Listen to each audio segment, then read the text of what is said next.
Why, in an age of fake news and instant analysis, should we care about the past?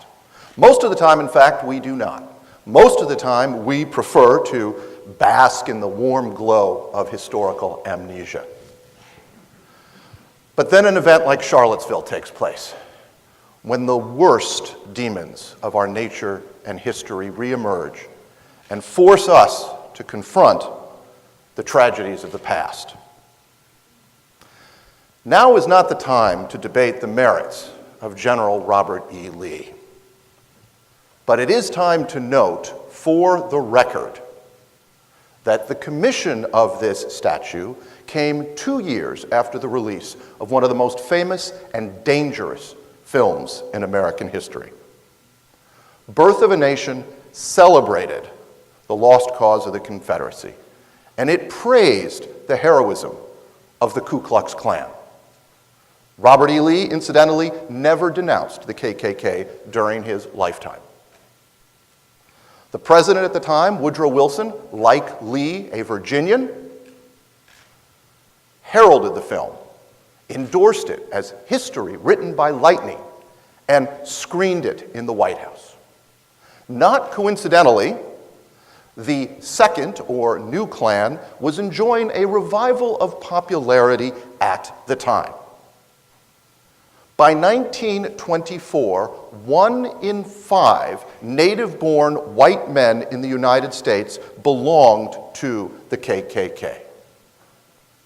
That same year, in 1924, the Klan was such a powerful part of the Democratic Party that it was able to deny New York Governor Al Smith, a Roman Catholic, the presidential nomination.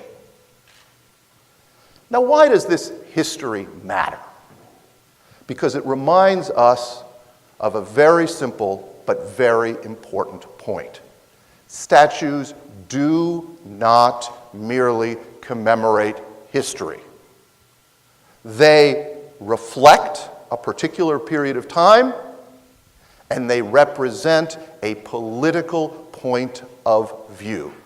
Contrary to what some wrongly claim, statues are not some timeless, universal celebration of heritage.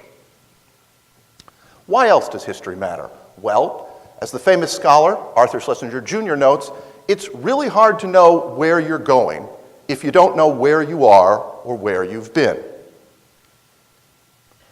History is also an essential tool in the ongoing fight against political totalitarianism.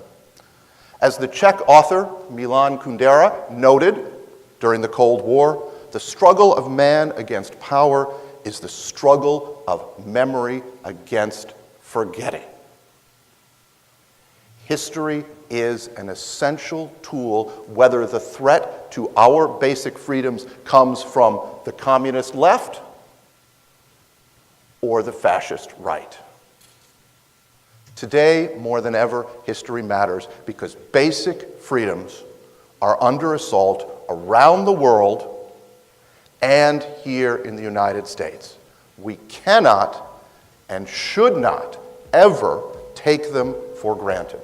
The most important lesson that history teaches us is that our rights, our liberties, depend ultimately on our constant vigilance. Thank you.